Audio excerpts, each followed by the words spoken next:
आप सुन रहे हैं जगत गुरु तत्वदर्शी संत रामपाल जी महाराज द्वारा लिखित पुस्तक जब जब भूल पड़े का पेज नंबर 18। उसमें रामचंद्र, सीता व लक्ष्मण तथा हनुमान की मूर्तियां पत्थर की स्थापित कर रखी थी। उन मूर्तियों के सामने अखंड ज्योति जलती थी। किसी में प्रेत बाधा होती तो उस मंदिर यानी आश्रम में जग रही ज्योति को वह हनुमान की मूर्ति तथा श्री राम, लक्ष्मण, सीता की मूर्ति को देखकर चिल्लाने लग जाती, बाबा छोड़ दे, कभी नहीं आऊंगा। कुछ देर में वह प्रेत बाधा वाला व्यक्ति यानी स्त्री या पुरुष शांत हो जाता। यह सब मेहदीपुर वाला भक्त भी देखता था। वह भी जो कोई प्रेत बाधा वाला उसके संपर्क में आता उसे गुरु धाम में ले जाता और भूत निकलवाता। एक बार गुरुजी बीमार पड़ गए। इलाज के लिए दूर शहर में चले गए। वहां लगभग 6 महीने रहना पड़ा। उसकी मौत हो गई। मेहदीपुर वाला भक्त अपने घर पर केवल हनुमान जी की पत्थर की मूर्ति को, जो उसे बारिश के मौसम में एक ऊंचे स्थान पर मिट्टी कटकर बह जाने पर दिखाई दी थी, वहां मिली थी, जो बहुत अच्छी यानी साफ नहीं बनी थी, परंतु लगती थी कि हनुमान जी की है। उसे हनुमान जी की कृपा से मिली मानकर उठा लाया। उस मूर्ति को एक स्थान पर स्थापित करके अखंड ज्योति लगाता था। 3 समय हनुमान का पाठ करता था जो गुरु ने बता रखा था। अब जो प्रेत बाधा वाले गुरु के पास जाते थे या नए जो मेहदीपुर वाले के पास जाते थे, जिनको वह गुरु के पास ले जाया करता, उसके पास आए। उनको भक्त ने बताया कि गुरुजी तो इलाज के लिए बाहर गए हैं, पता नहीं कब स्वस्थ होकर आएंगे। इतने में वे सब उसके घर पर हनुमान जी की मूर्ति के सामने जग रही ज्योति के सामने चिल्लाने लगे। उसी प्रकार कहने लगे कि छोड़ दे बाबा, कभी नहीं आऊंगा या आऊंगी। 6 महीनों में उस भक्त की आसपास प्रसिद्धि हो गई। जो गुरु के पास जाते या नए सब मेहदीपुर जाने लगे। प्रेत बाधा ठीक होने लगी। उस भोले भक्त को भ्रम हो गया कि तेरे में भी गुरु जैसी शक्ति आ गई है। वह महंत बन गया। उस भक्त में प्रेत प्रवेश हुआ। नई नई प्रेरणा करने लगा।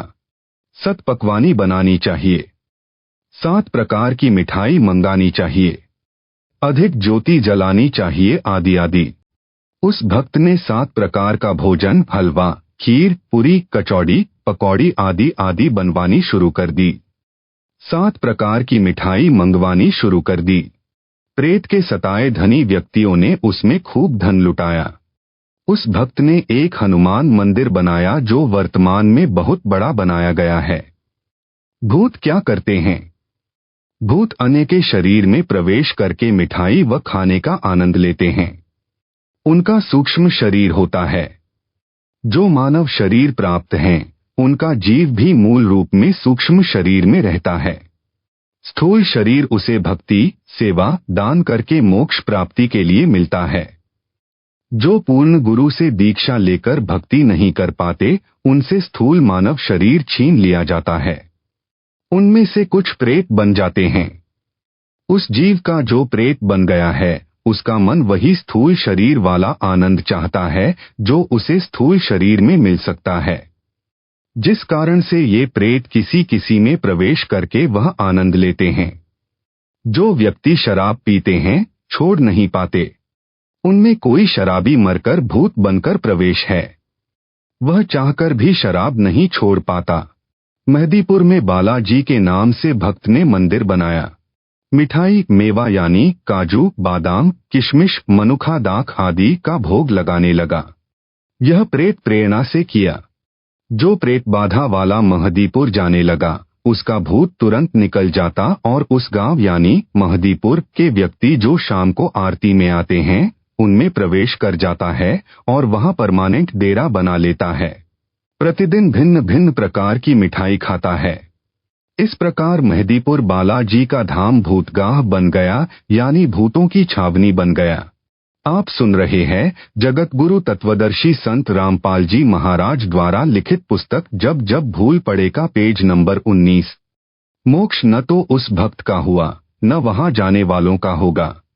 एक दिन वह गांव जिसमें संजय दिल्ली ने भूतधाम बनाया है, उस गांव के व्यक्ति जो इसके आश्रम में आरती में जाते हैं तथा वहां का 56 प्रकार का भोग खाते हैं, उनमें बाहर से आए लोगों के भूत प्रवेश करने लग जाएंगे तथा भूतों का केंद्र बन जाएगा।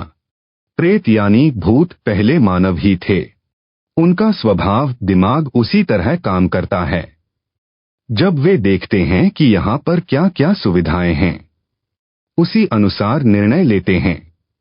जो प्रेत बाधा वाला व्यक्ति यानी स्त्री पुरुष उस संजय दिल्ली वाले के आश्रम में आता है, प्रेत देखता है कि वहां प्रतिदिन हलवा खीर खाने को मिलते हैं, 56 प्रकार के भोग भी हैं।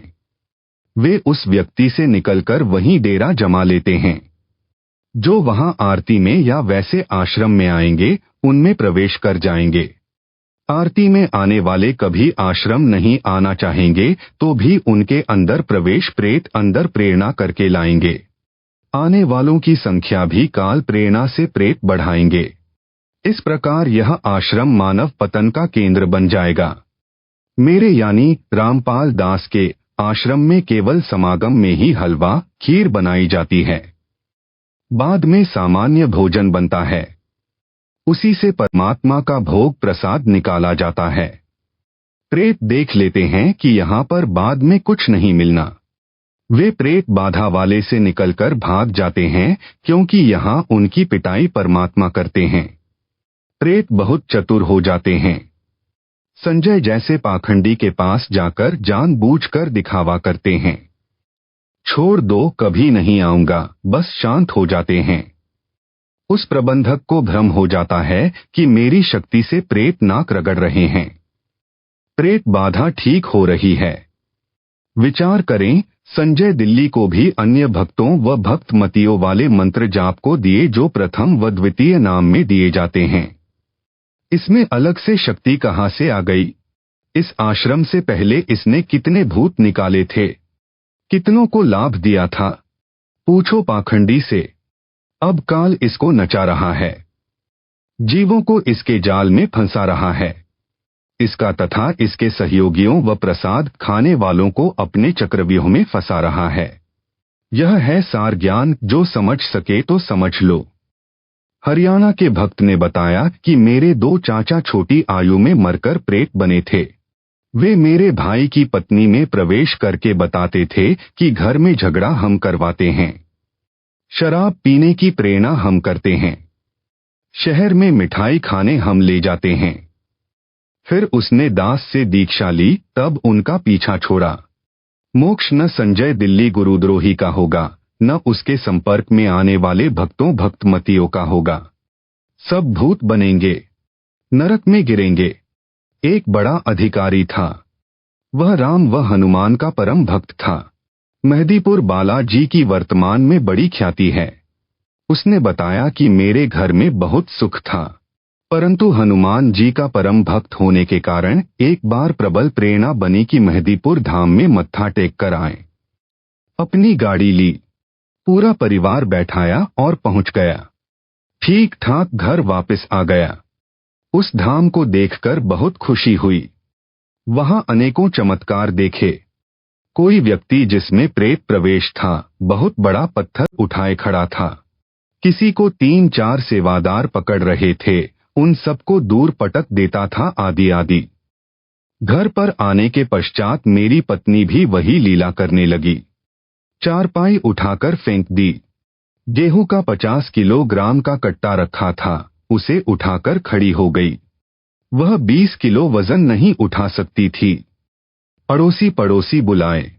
एक ने बताया कि जो बालाजी जाता है उसमें हनुमान प्रवेश कर जाता है। एक बोला कि हनुमान नहीं, भूत प्रवेश कर जाता है। वह प्रवेश करके आ तो जाता है, परंतु यहाँ उसका मन नहीं लगता। आप सुन रहे हैं जगतगुरु तत्वदर्शी संत रामपाल जी महाराज द्वारा लिखित पुस्तक जब जब भूल पड़े का पेज नंबर 20। जिस कारण से उत्पात मचाता है, किसी भूत निकालने वाले के पास ले जाना पड़ेगा। एक व्यक्ति हमारे को भूत निकालने वाले के पास ले गया। हमने सब कहानी बताई। उसने ज्योति जगाई। उसी समय मेरी पत्नी सिर घुमाने लगी। छोड़ दे बाबा, कभी नहीं आऊंगा चिल्लाने लगी, शांत हो गई। वह बोला कि पक्का इलाज कर दिया, अब नहीं आएगा। हम घर आ गए। फिर उत्पात मचाने लगी। मैं अकेला ही अपनी पत्नी को लेकर उसी के पास गया। वहां जाकर भूत बोला कि मैं बालाजी का भक्त हूँ, तू क्या करेगा? भूत निकालने वाले की ओर संकेत कर रहा था। वह सयाना यानी भूत निकालने वाला बोला कि इसे मेहदीपुर लेकर चलना होगा, यह वहीं निकलेगा। 2 दिन बाद उस सयाने को साथ लेकर मैं अपनी पत्नी को लेकर मेहदीपुर गया। वहां जाते ही मेरी पत्नी सिर घुमाने लगी। कुछ देर में ठीक हो गई। मैं उस सयाने से बोला कि शीघ्र चलो। वह बोला कि कुछ रुपए चढ़ा दो, कुछ प्रसाद ले लो। मैंने जो उसने कहा वो किया और फुल स्पीड से गाड़ी चलाकर वहां से निकले। घर तक सब ठीक रहा। शाम को फिर वही लीला शुरू हुई। मेरी तो जान निकल गई कि यह क्या समस्या गले डाल ली मेहदीपुर जाकर। उसके पश्चात जिसने जहां सयाना बताया गए। 1-2 दिन ठीक ठाक रहता, फिर वही समस्या। कहीं कहीं हफ्ता ठीक निकल जाता। मेरी पत्नी में पहले एक भूत था, फिर 3 आ गए। उसमें 2 और प्रवेश वहीं से करके आ गए। भूतों ने बताया कि उस गांव के जितने व्यक्ति उस मंदिर में प्रसाद लेने आते हैं, सब में प्रेत प्रवेश हैं। हमारे को स्थान नहीं मिला, इसलिए इसमें प्रवेश करके आना पड़ा। आप पैसे वाले दिखाई देते थे। सोचा था कि यहाँ कुछ तो अच्छा खाने को मिलेगा। मेहदीपुर में हाउसफुल है, एक में कई कई भूत प्रवेश हैं। एक दिन संत रामपाल जी का भक्त मिला। उसने करौंथा आश्रम चलने को कहा। हमने मना कर दिया। पूछा क्या खर्च लगेगा? उसने कहा कि खर्चा कुछ नहीं लगेगा, परमात्मा की भक्ति करनी पड़ेगी, नाम लेना पड़ेगा। कई दिन तक वह हमारे घर आता रहा, तब हम माने। वह अपनी गाड़ी में बैठाकर करौंथा आश्रम में ले गया। वहां जाकर वह प्रेत बाधा समाप्त हुई। अब ज्ञान हो गया कि आम के आम गुठलियों के दाम यहीं पर हैं। मोक्ष भी होगा, 3 ताप भी कटेंगे। कबीर एकै साधे सब सधै, सब साधे सब जाए, माली सींचे मूल को, फूले फले अघाए। अर्थात जैसे माली यानी बागबानी का विशेषज्ञ पौधे के मूल यानी रूट की सिंचाई करता है। एक जड़ की सिंचाई करने से सब सधै यानी तना, डार, शाखाएं विकसित होती हैं। पौधा पेड़ बनकर फूल व फलों से लदपद हो जाता है। घने सारे फल खाने को मिलते हैं। यदि अज्ञानी व्यक्ति पौधे की शाखाओं को जमीन में गाड़कर ज्ञानी व्यक्ति ने पौधे की जड़ को गाड़ा होता है, उन सबको साधे यानी सिंचाई करे तो सब नष्ट हो जाएगा। इसी प्रकार एक मुझ दास यानी रामपाल दास से दीक्षा लेकर भक्ति दान करने से 3 ताप का कष्ट, प्रेत बाधा, पितर बाधा जो 3 ताप में से एक हैं, भी समाप्त होगा तथा मर्यादा में रहकर भक्ति दान व सेवा करने से सतलोक अमर धाम भी प्राप्त होगा यानी पूर्ण मोक्ष भी होगा। अपराधी के अपराध करने में सहयोगी भी पाप के भागी होते हैं। संजय दिल्ली ने अपने गुरु यानी मुझ रामपाल दास की निंदा की। मेरे भोले भक्तों को भ्रमित करके मेरे से दूर किया, गुरुद्रोही बन गया। यह इसका पहला अपराध है। इससे बड़ा अपराध भक्ति मार्ग में नहीं है। आप तो नरक जाएगा ही, अनेकों भक्तों के भी नाम खंडित करवा दिए जो काल ज्योति निरंजन के जाल में फिर फंस गए।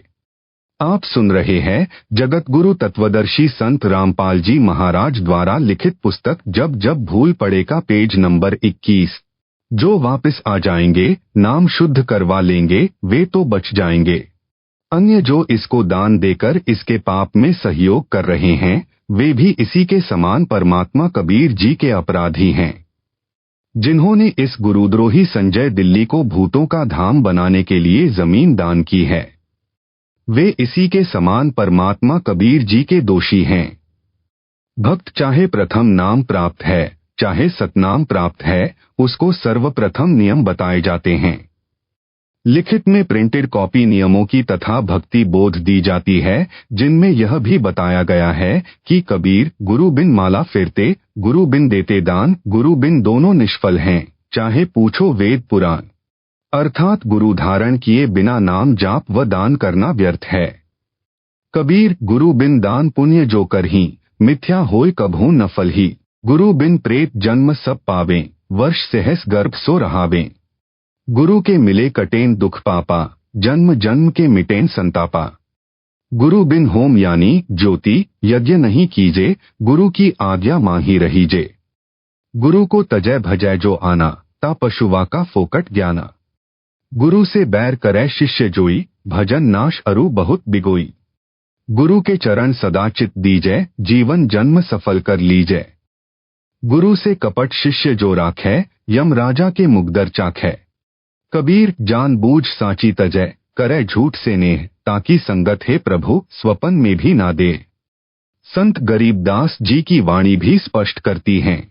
गरीब गुरुद्रोही की पैड़ पर जे पग आवे बीर, 84 निश्चय पड़े सतगुरु कहें कबीर।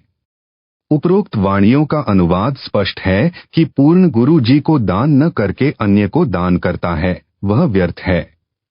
परंतु गुरु जी ने जिस शिष्य को दान इकट्ठा करने को कहा यानी कोई ज्योति के रुपए, कोई पाठ के रुपए दान करते हैं तो उनके नाम लिखे जाते हैं तथा रुपए भी लिखने वाला अपने पास रख लेता है। बाद में गुरु जी को पूरा हिसाब देता है। इस प्रकार का दान गुरु को किया ही दान माना जाता है। इस वाणी में इस प्रकार के दान को व्यर्थ नहीं बताया है। जो गुरुद्रोही घोषित हैं, उसको किया दान तथा अन्य किसी बाबा साधु को किया दान व्यर्थ कहा है, वह कभी नहीं फलेगा। जो गुरु धारण नहीं करते या गुरु से विमुख हो जाते हैं, गुरुद्रोही हो जाते हैं, वे सब प्रेत का जन्म प्राप्त करते हैं। संजय दिल्ली गुरुद्रोही घोषित है। जो इसके सहयोगी हैं, वे गुरु विमुखी माने जाएंगे, वे भी प्रेत जन्म प्राप्त करेंगे। तो उस गांव में जिसमें संजय दिल्ली साकट ने पाखंड फैला रखा है, जो उसके आश्रम में आरती करके प्रसाद लेते हैं, वे भी प्रेत जन्म प्राप्त करेंगे। यह परमात्मा कबीर जी का बताया तथा बनाया विधान है जो अटल है। प्रेत की आयु लंबी होती है, हजारों वर्षों तक प्रेत बना रहता है। किसी औरत के गर्भ में प्रवेश रहना पड़ता है। प्रेत का स्त्री से जन्म नहीं होता, परंतु गर्भ में कष्ट बहुत होता है। उस गर्भ के कष्ट को वह पाप आत्मा झेलता है। एक माई जींद जिले हरियाणा की बताती थी कि मेरे पेट में बच्चा है, घूमता महसूस होता है। डॉक्टर से जांच भी करवा ली, कुछ नहीं मिला। उस माई की आयु लगभग 62 वर्ष थी। प्रेत को इस प्रकार के महाकष्ट भी झेलने पड़ते हैं। प्रेत योनि महाकष्टदायक होती है। यदि पूर्ण गुरु मिल जाए और शिष्य या शिष्या आजीवन मर्यादा पालन करते हुए भक्ति, सेवा, दान करे तो इस प्रकार की सत्य साधना से इस प्रकार के युगों युगों के दुख यानी संकट व संताप यानी महादुख समाप्त हो जाएंगे। आप सुन रहे हैं जगत गुरु तत्वदर्शी संत रामपाल जी महाराज द्वारा लिखित पुस्तक जब जब भूल पड़े का पेज नंबर 22। गुरु जी से ही होम यानी ज्योति यज्ञ करवाना लाभदायक है। गुरु जी की बजाय अन्य से ज्योति यानी हवन व अन्य धर्मयज्ञ, ध्यानयज्ञ, प्रणामयज्ञ व ज्ञानयज्ञ आदि करवाना व्यर्थ है। गुरु जी के आदेश का पालन शिष्य शिष्या को करना चाहिए। गुरु को तजय यानी छोड़कर अन्य में आस्था रखे यानी भजय, उस पशु जैसे शिष्य को फोकट ज्ञान है, उसे कुछ भी ज्ञान नहीं है, वह तो डांगर है। जो शिष्य शिष्या गुरु जी के साथ शत्रुता यानी दुश्मनी करता करती है, जैसे संजय दिल्ली कर रहा है, उसकी भक्ति नष्ट हो जाती है तथा अन्य बहुत अत्यधिक हानि होती है। भक्त व भक्त मति को चाहिए कि गुरु जी के चरणों में सदा समर्पित रहे। जैसे पतिव्रता अपने पति के अतिरिक्त किसी अन्य पुरुष में पति वाला भाव कभी नहीं देखती, चाहे कोई देवता क्यों न हो। मानव तो दूर की कौड़ी है। इस प्रकार जिन भक्तों भक्त मतियों ने दास यानी रामपाल दास को तजकर संजय दिल्ली गुरुद्रोही में आस्था बना ली है, वे पथ भ्रष्ट हो चुके हैं। उनको पुनः विचार करना होगा। अपने गुरु जी के चरणों में चित्त फिर से रखकर अपना जीवन यानी मानव जन्म सफल करना होगा। इसी में उन सबकी भलाई है। संजय दिल्ली की तरह जो शिष्य शिष्या गुरु जी से कपट यानी छल करता है, उसको नरक में स्थान मिलेगा। वहां पर यम के दूत मोटे सोटों यानी मुगदरों से पिटाई करेंगे। परमेश्वर कबीर जी ने स्पष्ट किया है कि जो जानबूझकर यानी ज्ञान होते हुए भी सत्य को त्याग कर झूठे कपटी व्यक्ति का साथ देते हैं, हे परमेश्वर, ऐसे दुष्ट व्यक्ति का दर्शन स्वप्न में भी न होने देना। वह इतना पापी है। संत गरीबदास जी ने कहा है कि पापी प्रभात ना भेंटे मुख देखे पाप लगे जाका, 9-10 मास गर्भ त्रास देई धिकार जन्म तिसकी मां का। अर्थात पापी आत्मा का दर्शन सुबह सुबह नहीं होना चाहिए। उसका मुख देखने मात्र से पाप लगता है। उस पापी ने अपनी माता को 9-10 महीने तक उसके गर्भ में रहकर कष्ट दिया। उसकी माताजी का जन्म भी व्यर्थ गया, जिसके गर्भ से उपरोक्त पाप आत्माओं का जन्म हुआ। संत गरीबदास जी ने अपने सतगुरु कबीर जी को साक्षी रखकर बताया है कि यदि गुरुद्रोही की पैर पर पैर भी पड़ जाए तो भी गुरु भक्त का नाम खंड होकर गुरु से दूर हो जाएगा। पैर पर यानी पैर के चिन्ह जो मिट्टी में बन जाते हैं, उन्हें पैर कहते हैं। पैर पर पग यानी पैर रखा जाने का भाव है कि उसका संग करना। संग करके उसकी गुरु विरोधी बातें सुनकर उन झूठी बातों को सच्ची मान लेना, जिस कारण से भक्त के मन में दोष अवश्य आएगा, फिर नाम खंड हो जाएगा। वह भी 84 लाख प्रकार के प्राणियों के जन्म लेकर महाकष्ट उठाएगा। संत गरीबदास जी ने कहा है कि यह सतगुरु परमेश्वर कबीर जी ने कहा है। यह अटल सत्य है। संत गरीबदास जी ने आगे कहा है कि ऐसे अगम अगाध सतगुरु, ऐसे अगम अगाध सदना सेऊ सम्मंतारे, गुरुद्रोही तो चुन चुन मारे, निंदत कून नहीं दात। अर्थात सतगुरु कबीर जी इतनी ऊंची शक्ति हैं कि उन्होंने सदना जैसे कसाई को भी क्षमा करके नाम जपाकर पार कर दिया। सम्मन तथा उसके पुत्र महानेक आत्मा थे, उनको भी नाम जपाकर पार कर दिया, परंतु गुरुद्रोहियों के लिए क्षमा का स्थान उनके पास नहीं। गुरुद्रोहियों को चुन चुनकर मारता है तथा निंदक यानी गुरु की निंदा करने वालों को भी नहीं दाद यानी कोई राहत यानी कॉन्सेशन नहीं है। आप सुन रहे हैं जगत गुरु तत्वदर्शी संत रामपाल जी महाराज द्वारा लिखित पुस्तक जब जब भूल पड़े का पेज नंबर 23। अब वे व्यक्ति विचार करें जो गुरुद्रोही संजय दिल्ली के सहयोगी बने हैं। इसका तो बेड़ा गर्क हो चुका है। अन्य जो इसके संग हैं, उनकी दशा भी यही होगी। जो संजय दिल्ली गुरुद्रोही ने भूत निकालने का स्थान बना रखा है, ऐसे तो भारतवर्ष में लाखों हैं।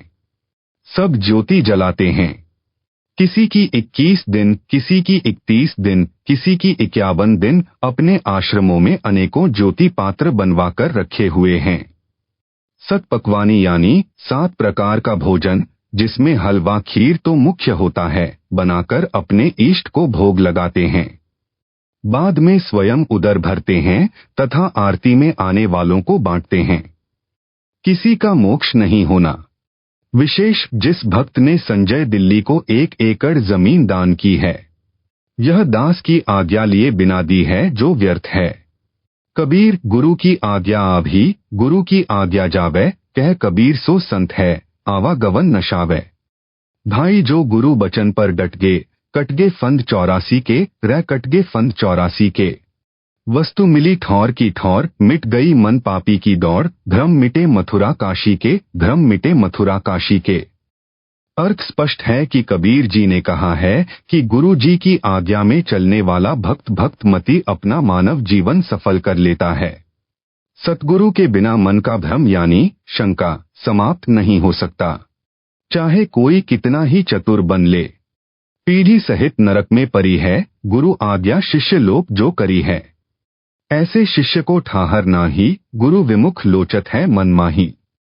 अर्थात जो शिष्य गुरु जी की आज्ञा को अनदेखा करता है, उसकी कई पीढ़ी नरक में उसके साथ गिरेंगी। ऐसे शिष्य को ठाहर यानी सहारा नहीं मिलेगा, यानी उसका कोई बचाव नहीं होगा। गुरु से विमुख यानी उल्टा चलने वाला, काल प्रेरणा से मनमाना आचरण करता है। काल ब्रह्म उसके मन में सब विपरीत विचार रखता है। जैसे जिस ज्ञान के अधूरे गांठ के पूरे यानी धनी ने काल प्रेरणा से गुरुद्रोही संजय दिल्ली को जमीन दी है। यह इस बात का प्रत्यक्ष उदाहरण है। जब दास यानी रामपाल दास को पता चला कि संजय साकट को एक भक्त ने अपने गांव में 1 एकड़ जमीन दान की है, दास ने अपने प्रमुख सेवादारों से कहा कि उस भक्त से संपर्क करो और समझाओ। भक्तों ने उनसे संपर्क किया और मेरे को बताया कि वह यह कह रहा है कि गुरुजी से मेरी फोन पर बात करवाओ।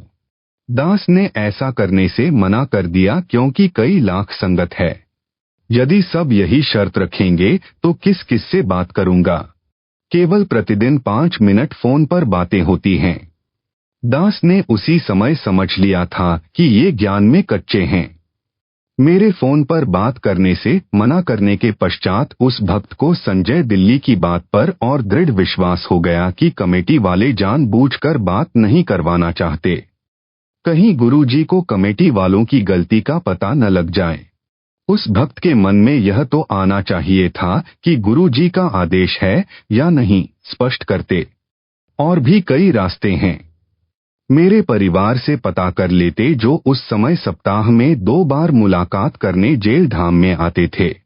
क्या उसके लिए एक संजय ही सच्चा है और सारी संगत झूठी है? मेरे परिवार पर भी विश्वास नहीं है। नामखंड होने के पश्चात काल प्रेरणा काम करती है। सब उल्टा ही काम अच्छा लगता है। आप सुन रहे हैं जगतगुरु तत्वदर्शी संत रामपाल जी महाराज द्वारा लिखित पुस्तक जब जब भूल पड़े का पेज नंबर 24। अब भी उनके लिए अवसर शेष है। वे नाम शुद्ध करवा लें। उस स्थान को नामदान केंद्र के लिए ट्रस्ट को दान करें। फिर मेरी आज्ञा से वहां भक्त रखे जाएंगे। उस दानकर्ता का उस स्थान से कोई लगाव नहीं रहना चाहिए। सब कार्य दास यानी रामपाल दास की आज्ञा से अन्य नामदान केंद्रों की तरह होगा। यह सब मानव कल्याणार्थ किया जा रहा है। यदि अब भी उस भक्त की प्रेरणा नाम शुद्ध करवाने की नहीं बनती है तो दुर्भाग्य की बात है। जमीन दानकर्ता यह गलतफहमी न पाले कि इस जमीन को लेने के लिए कोशिश है, नहीं।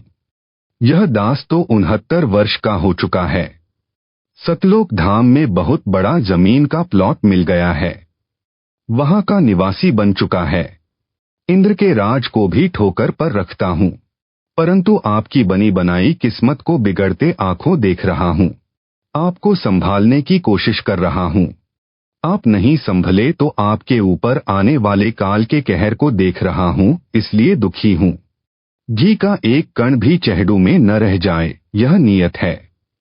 परमेश्वर कबीर जी एक आत्मा को काल जाल से बचाने के लिए कितना संघर्ष करते हैं।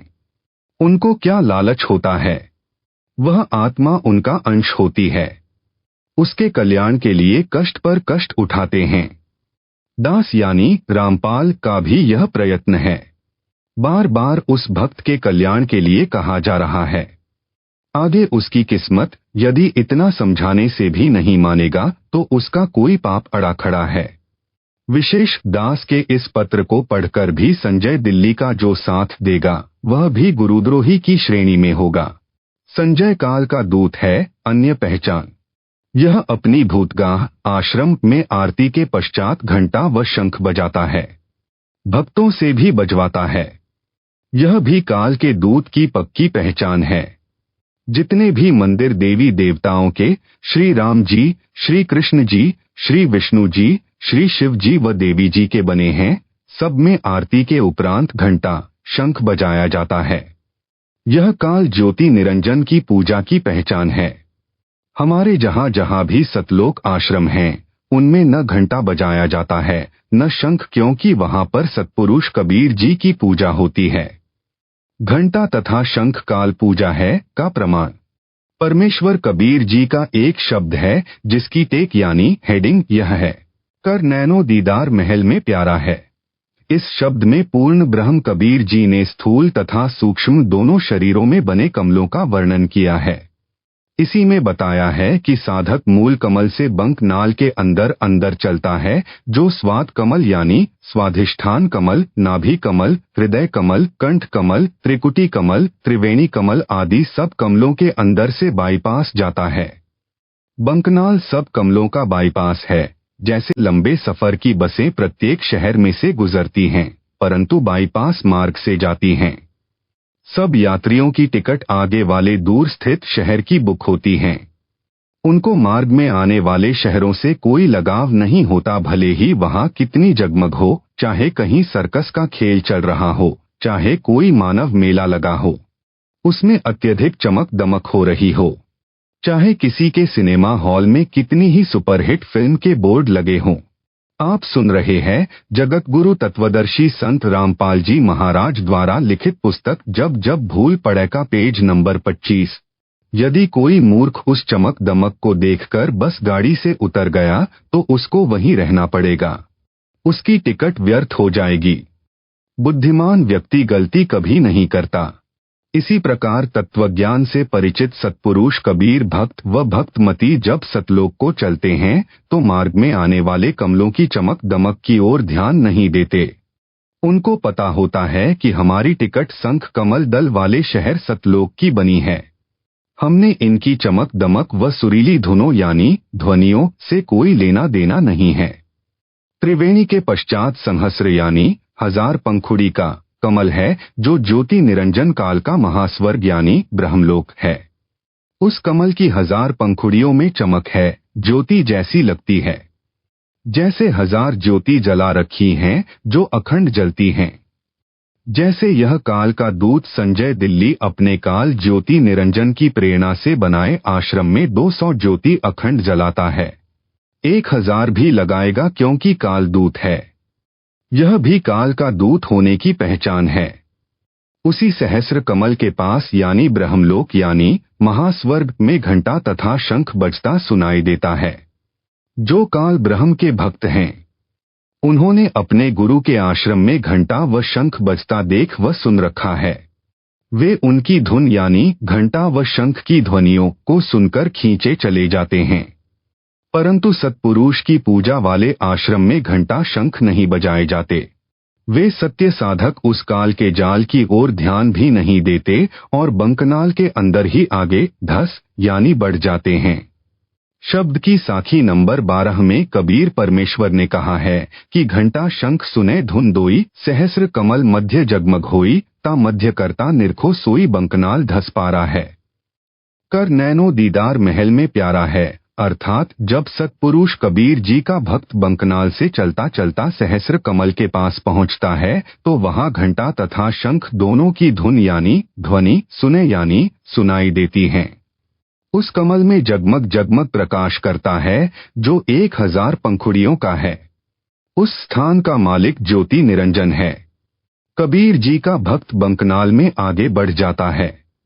फिर अष्ट कमल को पार करके शंख कमल जिसमें पूर्ण ब्रह्म कबीर जी का निवास है उसमें चला जाता है यानी पार हो जाता है। बंकनाल एक नाड़ी है जिसमें रक्त नहीं बहता। जैसे रबड़ की पतली सी नली होती है जो मूल कमल से लेकर शंख कमल तक जाती है। भक्त भक्तमती जो जिस स्तर की साधना करते हैं वह इसी से होकर त्रिकुटी तक जाते हैं।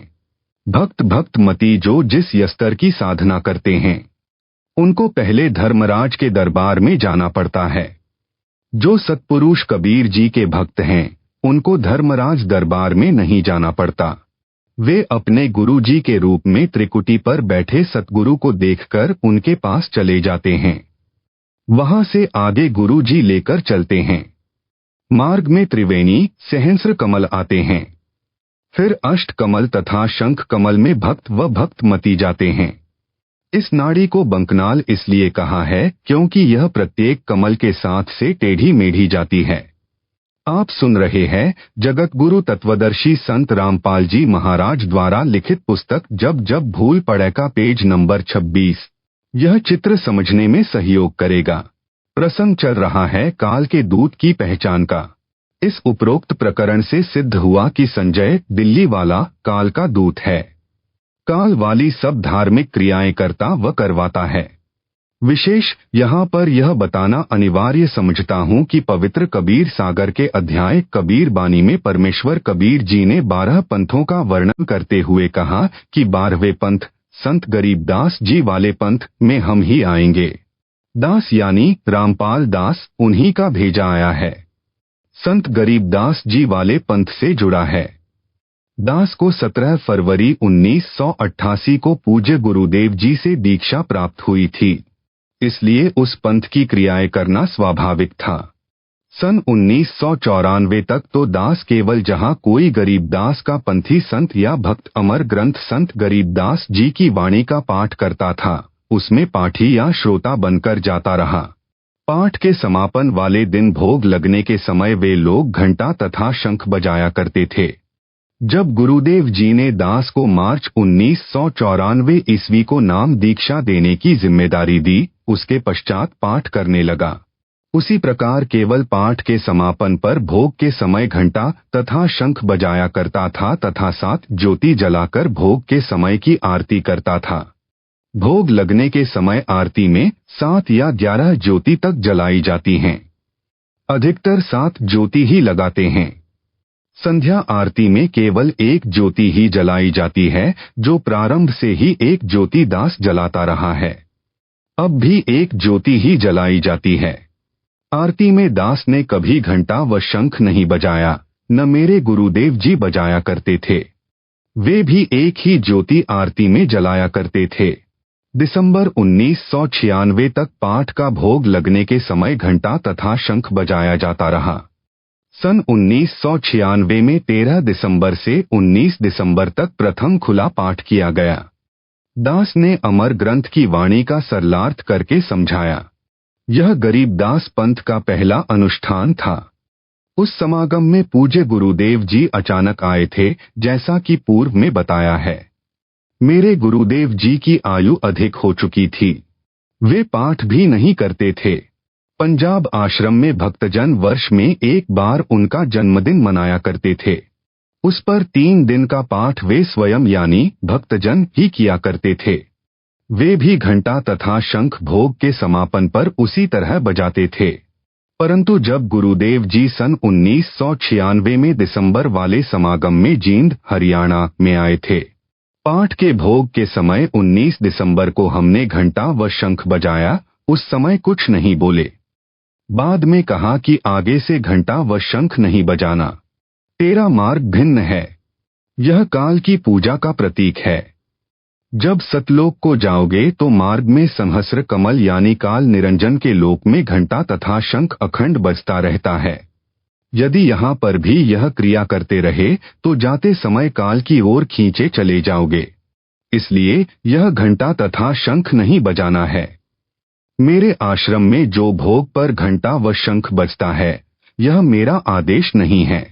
वे भक्त तत्व ज्ञान को समझने में रुचि नहीं रखते, इसलिए उनको मना नहीं किया। वे पार होने वाले नहीं हैं। तेरे से दीक्षा लेना भी मान बढ़ाई के कारण उचित नहीं समझते। ये फिर कभी मानव जन्म प्राप्त करेंगे, तब परमात्मा कृपा कर सकते हैं। दास ने उसके पश्चात पूज्य गुरुदेव की आज्ञा का पालन करना शुरू कर दिया। संजय साकट सब क्रिया मेरे यानी रामपाल दास से विपरीत मनमाना आचरण कर रहा है। इससे भी संगत समझ ले कि यह पूर्ण रूप से काल का दूत है।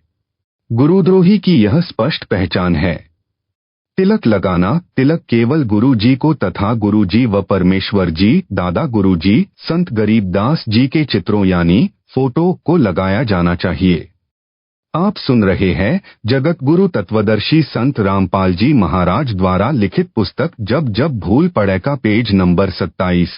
किसी भक्त या भक्त मती को तिलक नहीं लगाना चाहिए, न उन्होंने लगवाना चाहिए। तिलक लगाना पूजा में आता है।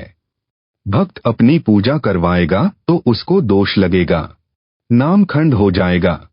संजय साकट दिल्ली वाला दावा करता है कि मैं जो ज्योति आश्रम में अखंड जलाता हूँ, दान लेता हूँ, उससे 56 प्रकार का भोग लगाता हूँ। हलवा व खीर का भोग भी प्रतिदिन तैयार करता हूँ। उसे आरती में आने वालों को बांटता हूँ। जो मेरे पास दुखी भक्त आते हैं, उनका यहाँ ज्योति के आगे माथा टिकाता हूँ, अपने सिर पर चवर करवाता हूँ, अपने चरणों पर फूल चढ़वाता हूँ, आशीर्वाद देता हूँ, जिस कारण से भूत निकल जाते हैं। भूत माफी मांगते हैं। कई जनों का रोग ठीक हो गया, व्यापार में लाभ होता है, आदि आदि। इस पर दास यानी रामपाल दास का तर्क यह है, पाठकों ने पढ़ा है कि मेहदीपुर बालाजी धाम भूतगांव कैसे बना, वही क्रिया संजय दिल्ली कर रहा है। जिस समय संजय नकली गुरु ने उस आश्रम में ज्योति लगानी प्रारंभ की तो ज्योति गोविंद गुरु वाले यानी परमेश्वर कबीर जी तथा दास के साझे फोटो के सामने रखता था, स्वयं दूर बैठता था। जो भी भक्त मती आता था वह गोविंद गुरु वाले फोटो के सामने जल रही ज्योति के आगे दंडवत प्रणाम करता था। यदि कोई भक्त मती प्रेत बाधा वाला आता था तो उस ज्योति व फोटो के आगे दंडवत करता और चिल्लाने लगता, गुरुजी छोड़ दो, कभी नहीं आऊंगी। कई महीने ऐसे चलता रहा। कईयों के रोग भी ठीक हुए, अन्य लाभ भी हुए। संजय ने विचार किया कि मेरी महिमा तो नहीं बनी। तब यह आशीर्वाद देने का ढोंग करने लगा और नकली गुरु का स्वांग बना लिया। ऐसे हैं वे झूठे गुरु। यहाँ तो यह कुर्सी पर अकड़कर बैठकर मुझ दास यानी रामपाल दास की तरह उंगली अंगूठे से सटाकर नकल करके आशीर्वाद देने का ढोंग करता है। भोले श्रद्धालुओं को भ्रमित करता है कि मैं यानी संजय दिल्ली वाला आशीर्वाद देता हूँ, इससे भूत निकलते हैं, रोग ठीक होते हैं, अन्य लाभ होते हैं। परंतु जो मेहदीपुर में बालाजी का आश्रम है उसमें तो केवल ज्योति जगती है। हनुमान जी की मूर्ति है, मूर्ति जड़ है, वह आशीर्वाद नहीं दे सकती। फिर भी वहां जाने वाले बताते हैं कि हमारे भूत निकल गए। कोई कहता है कि मुझे कैंसर थी, बालाजी मेहदीपुर में ज्योति चढ़ाने सवामनी का प्रसाद चढ़ाने मात्र से रोग ठीक हो गया। कोई कहता है कि मेरा व्यापार ठप्प था, मेहदीपुर बालाजी में मत्था टेककर धौक खाने से प्रसाद चढ़ाने से व्यापार में लाभ शुरू हो गया। यह दास यानी रामपाल दास राजस्थान प्रांत में चुरू जिले के गांव सालासर में बने छोटे से हनुमान मंदिर में जाया करता था। उस मंदिर के बनने की भी यही कथा है जैसे मेहदीपुर में मंदिर बना है। यहाँ सालासर में एक हनुमान भक्त था, उसने उसी प्रकार इसकी स्थापना की थी। वहां जाने वाले भी कहते हैं कि भूत तो नाक रगड़ते ही हैं। व्यापार में बरकत, घर में बरकत, रोग ठीक होते हैं, निसंतानों को संतान मिलती है। यहाँ तक बताने वाले मिलते थे कि मेरे को कैंसर थी, यहाँ तीसरी बार आया तो स्वस्थ हो गया। उस मंदिर में भी एक मूर्ति रखी है, ज्योति जलाई जाती है, कोई आशीर्वाद देने वाला भी नहीं है। सब वही लाभ हो रहे हैं जो संजय दिल्ली वाला गुरुद्रोही बताता है। दास यानी रामपाल दास यह बताना चाहता है कि कैंसर से भयंकर दीर्घ रोग जन्म मरण का है। आप सुन रहे हैं जगत गुरु तत्वदर्शी संत रामपाल जी महाराज द्वारा लिखित पुस्तक जब जब भूल पड़े का पेज नंबर 28। यह जन्म मरण का रोग वर्तमान में मुझ दास यानी रामपाल दास के बिना ठीक नहीं हो सकता, चाहे विश्व में सब स्थानों पर ज्योति जलवा दो, संजय साकट जैसों से कितने ही आशीर्वाद ले लो। जो लाभ अन्य स्थानों पर होते हैं वे तो दास से रूंगे यानी फ्री में होते हैं। मुख्य लाभ तो पूर्ण मोक्ष मिलता है। मेरी यानी रामपाल दास की आज्ञा से कमेटी ने देश भर में लगभग 500 नामदान केंद्र भिन्न भिन्न शहरों में बना रखे हैं। प्रत्येक में एक एक अखंड ज्योति जलती है।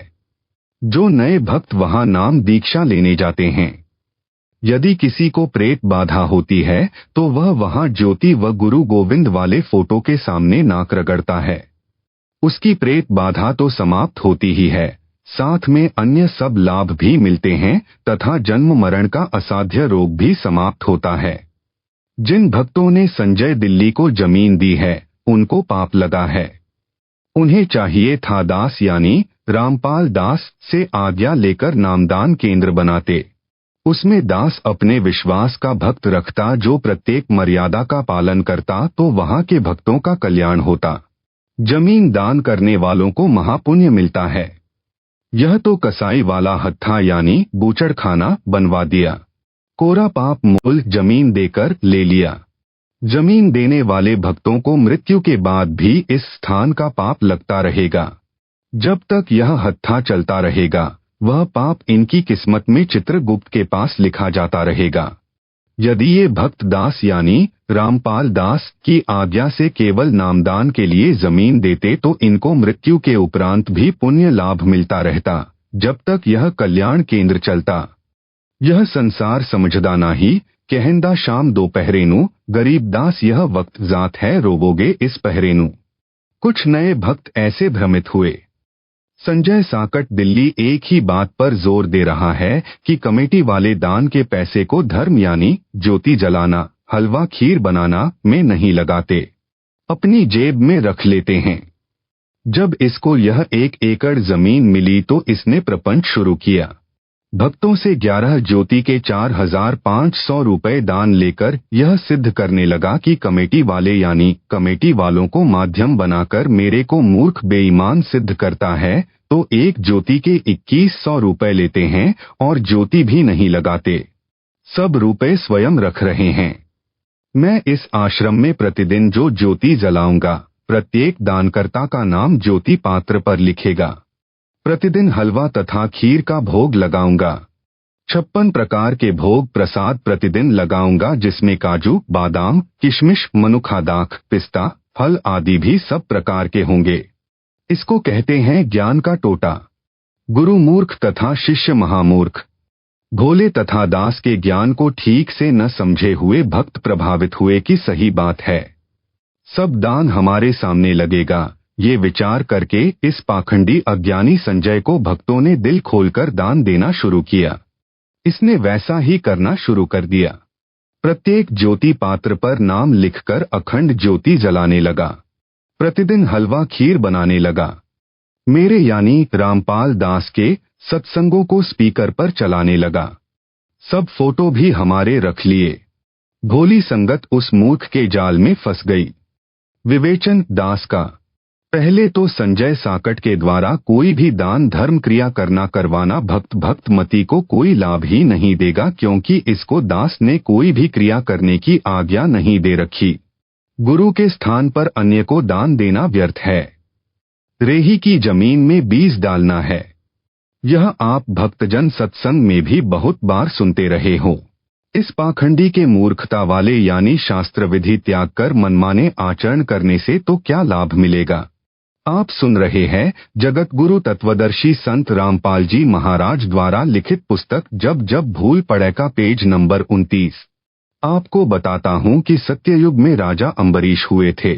उसने अपने गुरु के द्वारा मर्यादित यज्ञ की थी, जिसमें 100 मन यानी 4000 किलोग्राम उस समय से गाय या भैंस का घी प्रयोग किया जाता था, जिसमें हवन यज्ञ, धर्म यज्ञ यानी भोजन, हलवा, खीर, 56 प्रकार का भोग प्रसाद बनता था आदि की जाती थी। इसके अतिरिक्त धर्म यज्ञ में आए हजारों लाखों ब्राह्मणों को भोजन, कपड़े तथा एक एक लागड़ यानी दूध वाली गाय व उसका बच्चा दान में दिया जाता था। राजा अम्बरीश ने ऐसी हजारों यज्ञ करवाई। सिद्धि भी आ गई, रोग भी दूर रहा। राजा अम्बरीश स्वर्ग गए।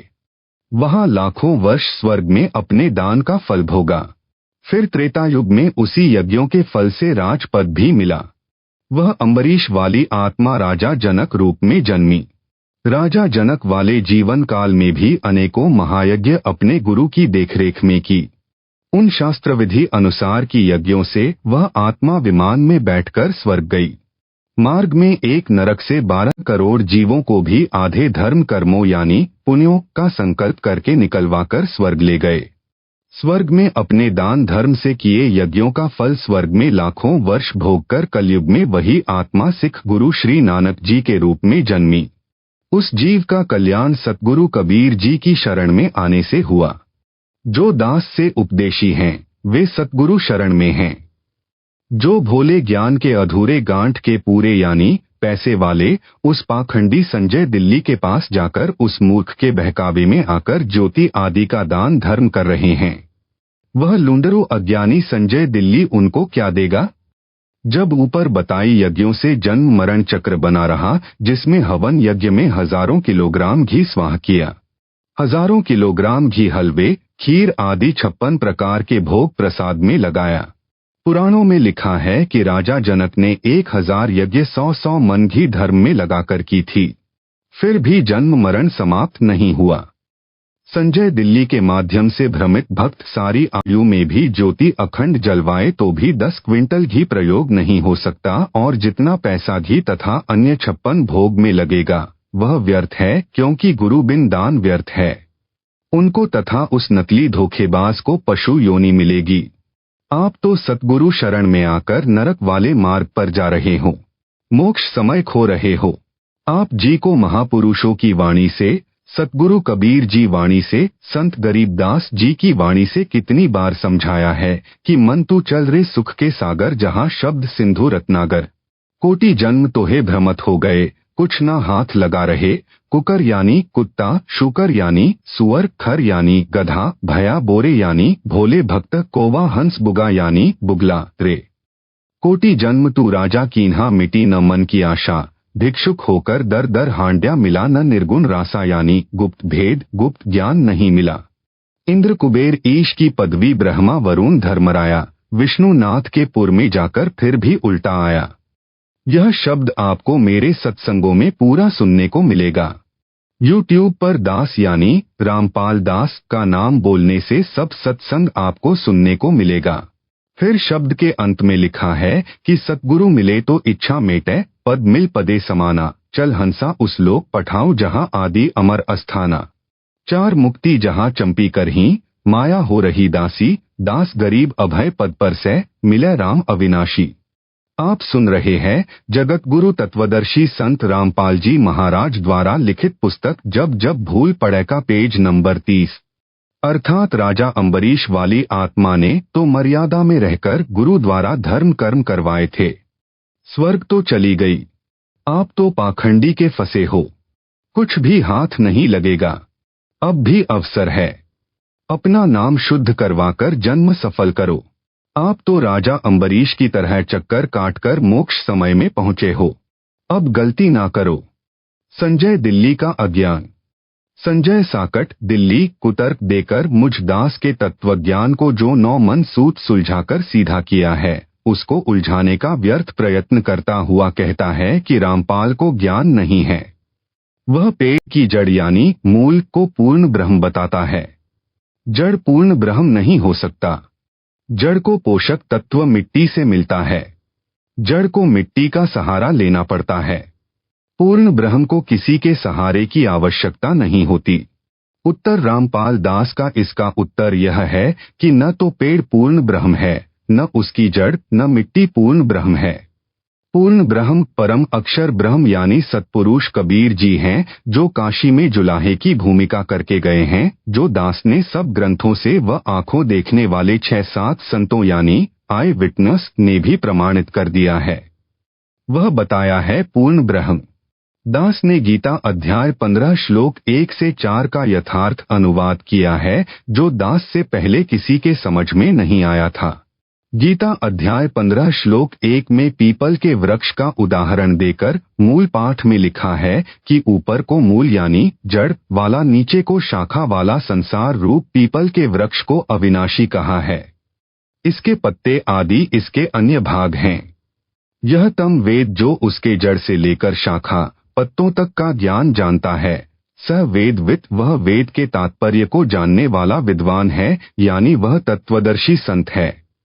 दास यानी रामपाल दास ने कबीर परमेश्वर जी के बताए ज्ञान से इसी गीता अध्याय 15 के श्लोक 1 से 4 का सरलार्थ किया है। पूर्ण ब्रह्म कबीर जी ने लगभग 600 वर्ष पूर्व अपने द्वारा बताए सूक्ष्म वेद यानी कबीर वाणी में कहा था कि कबीर अक्षर पुरुष एक पेड़ है, निरंजन वाकीदार तीनों देवा शाखा हैं, पात रूप संसार। अर्थात कबीर जी ने बताया है कि अक्षर पुरुष एक पेड़ जानो, उसकी मोटी डार को ज्योति निरंजन यानी काल ब्रह्म जानो। डार से मानो 3 शाखा निकली हो, उनको तीनों देवता रजगुण ब्रह्मा, सतगुण विष्णु, तमगुण शिव मानो। उन शाखाओं से लगे पत्तों को संसार मानो। परंतु परमेश्वर ने मूल ज्ञान यानी तत्वज्ञान छुपाकर रखा था। यह नहीं बताया था कि उस वृक्ष की मूल यानी रूट मैं कबीर पूर्ण ब्रह्म हूँ। जो इस दास यानी रामपाल दास को कबीर परमेश्वर जी ने मूल ज्ञान बताया। दास ने इसे सबके रूबरू किया है।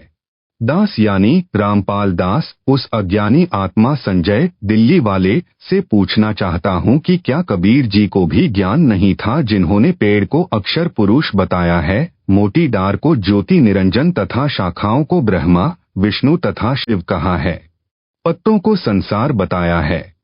दास यानी रामपाल ने गुप्त ज्ञान बताया है जो संजय गुरुद्रोही की अक्ल में अब तक नहीं आया है, जो इस प्रकार है। आप सुन रहे हैं जगत गुरु तत्वदर्शी संत रामपाल जी महाराज द्वारा लिखित पुस्तक जब जब भूल पड़े का पेज नंबर 31। ऊपर को जड़ वाले इस संसार रूप पीपल के वृक्ष की जड़ यानी रूट को पूर्ण ब्रह्म मानो, अक्षर पुरुष को तना, दारकाल निरंजन यानी शर पुरुष जानो, तीनों देवताओं रजगुण ब्रह्मा, सतगुण विष्णु तथा तमगुण शिव को शाखा मानो, शाखाओं पर लगे पत्तों को संसार जानो। उदाहरण के तौर पर बताया है कि जैसे पेड़ का पालक मूल यानी रूट होता है, इसी प्रकार पूर्ण ब्रह्म सर्व सृष्टि का धारण पोषण करने वाला है। जैसे पेड़ को आहार जड़ यानी मूल से मिलता है, यानी तना को मूल से आहार मिला, तना से डार को तथा डार से शाखाओं को तथा शाखाओं से पत्तों को आहार मिलता है, उसी प्रकार पूर्ण ब्रह्म सबका धारण पोषण करने वाला वास्तव में अविनाशी परमात्मा है। सतपुरुष कबीर जी की शक्ति को मिट्टी जानो। परमात्मा कबीर जी ने शक्ति से सब ब्रह्मांड रचे हैं। संत गरीबदास जी ने कहा है कि कबीर परमेश्वर जी ने स्वर्ग रसातल लोक कुसातल रचे जमी आसमान रे, 14 तबक किए छिन माही, सर्जे शशि अरु भान रे। अर्थात कबीर पूर्ण ब्रह्म जी ने अपनी वचन शक्ति से सर्व लोक लोकांतरों जैसे स्वर्ग रसातल पृथ्वी आकाश व 14 लोक तथा शशि यानी चांद तथा भान यानी भानु सूर्य तथा असंख्यों ब्रह्मांडों की छिन यानी क्षण भर में रचना की है। इस रचना में परमेश्वर जी ने किसका सहयोग लिया?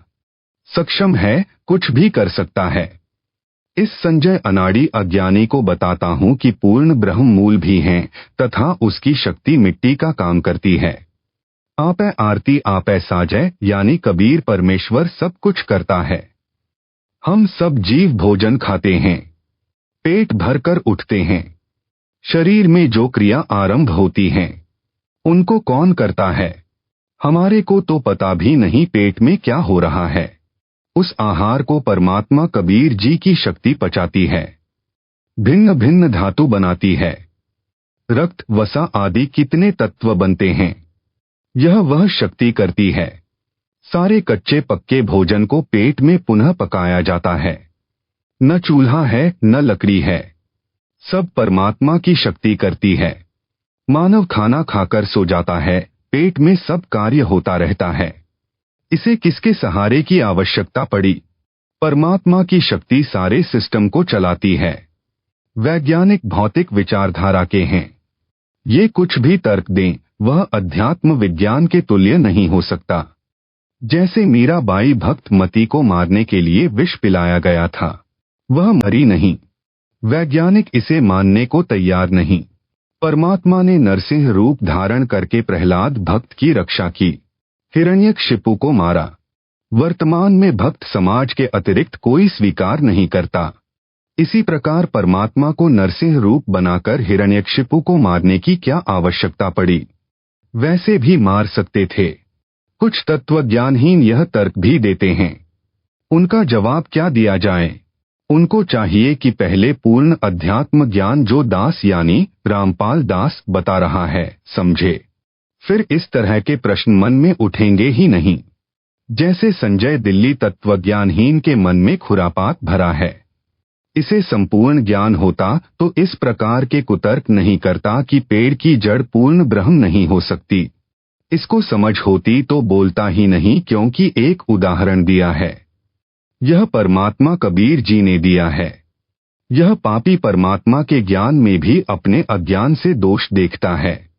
इससे स्पष्ट है कि यह महाज्ञानी है, महिमा का भूखा है। भोले भक्तों का दुश्मन है।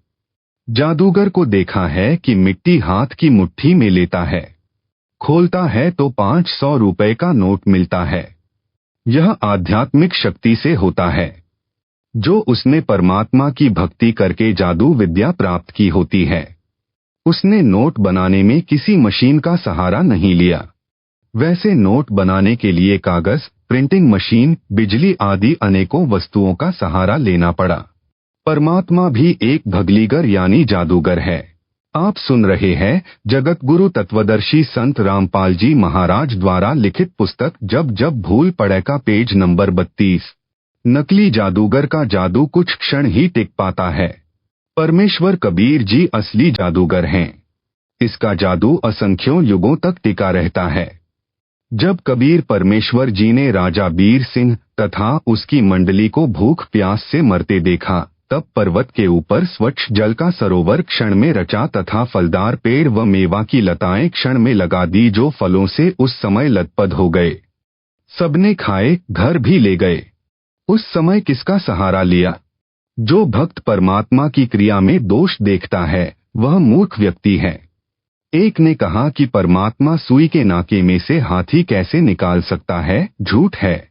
दूसरा भक्त कहता है कि परमात्मा सारी पृथ्वी को सुई के नाके में से निकाल दे, हाथी की तो बात ही क्या है। संजय साकट पहले भक्त का साथी है जो कहता है कि सुई के नाके से हाथी परमात्मा नहीं निकाल सकता। गीता अध्याय 15 के श्लोक 16 से भी सिद्ध किया है कि अक्षर पुरुष तथा अक्षर पुरुष दोनों नाशवान हैं। इन दोनों के लोक तथा उन लोकों में रहने वाले सब व्यक्ति तथा अन्य पशु पक्षी आदि आदि भी नाशवान हैं। केवल आत्मा सबकी अविनाशी है। यह गीता अध्याय 15 श्लोक 16 का सरलार्थ है। गीता अध्याय 15 श्लोक 17 का सरलार्थ इस प्रकार है। उत्तम पुरुष पुरुषोत्तम यानी सर्वश्रेष्ठ प्रभु तो उपरोक्त दोनों पुरुषों यानी प्रभुओं से अन्य ही है, जिसे परमात्मा कहा जाता है, जो तीनों लोकों में प्रवेश करके सबका धारण पोषण करता है। वह वास्तव में अविनाशी परमेश्वर है। तत्वज्ञान यानी मूल ज्ञान यानी गुप्त ज्ञान में उसका नाम लिखा है। वह नाम कबीर साहेब यानी कबीरदेव है, जो सतयुग में सत सुकृत नाम से प्रकट हुआ था। त्रेतायुग में ऋषि मुनींद्र के नाम से प्रकट हुआ था। द्वापर युग में करुणामय संत के नाम से प्रकट हुआ था तथा कलयुग में कबीर नाम से प्रकट हुआ था। कबीर सतयुग में सत सुकृत कहटेरा, त्रेता नाम मुनींद्र मेरा, द्वापर में करुणामय कहाया, कलयुग नाम कबीर धराया। संजय दिल्ली कहता है कि कबीर साहेब अलग हैं, कबीरदेव अलग है। यह है इसका मूल ज्ञान, गुप्त ज्ञान है जो गलत है। इसको तत्वज्ञान ही नहीं है। इसीलिए ऊवा बाई बकता है। जो पाती पंच का अर्थ 5 ज्योति कर सकता है, उसे कबीर साहब व कबीरदेव को भिन्न भिन्न करते क्या शर्म लगेगी। यह बेशर्म ढीठ अज्ञानी है जो अर्थों के अनर्थ करके भोले भक्तों को भ्रमित करके अपना स्वार्थ सिद्ध कर रहा है। आप भी नरक जाएगा। वे भ्रमित भक्त जो इस मूर्ख को तत्वदर्शी संत मानकर इसकी जय बुलाते हैं, इसके ऊपर चवर करते हैं, वे भी इसके साथ नरक में जाएंगे। यह गुप्त भेद दास यानी रामपाल दास ने खोला है। यह तत्वज्ञान है।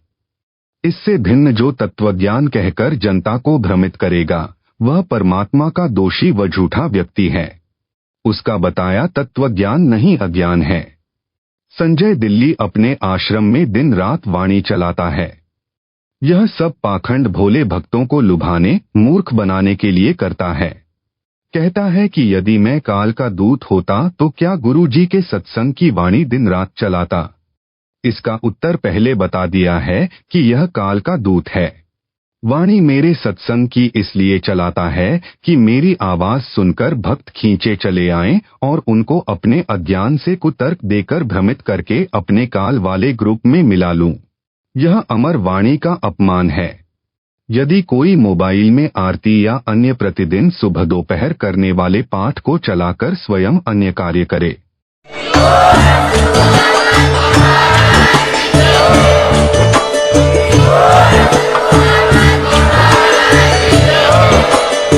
प्लीज़ हमारी वीडियो को लाइक करें, शेयर करें, सब्सक्राइब करना बिल्कुल मत भूलना। Gyan tech advisor press bell icon ज़रूर दबाएं।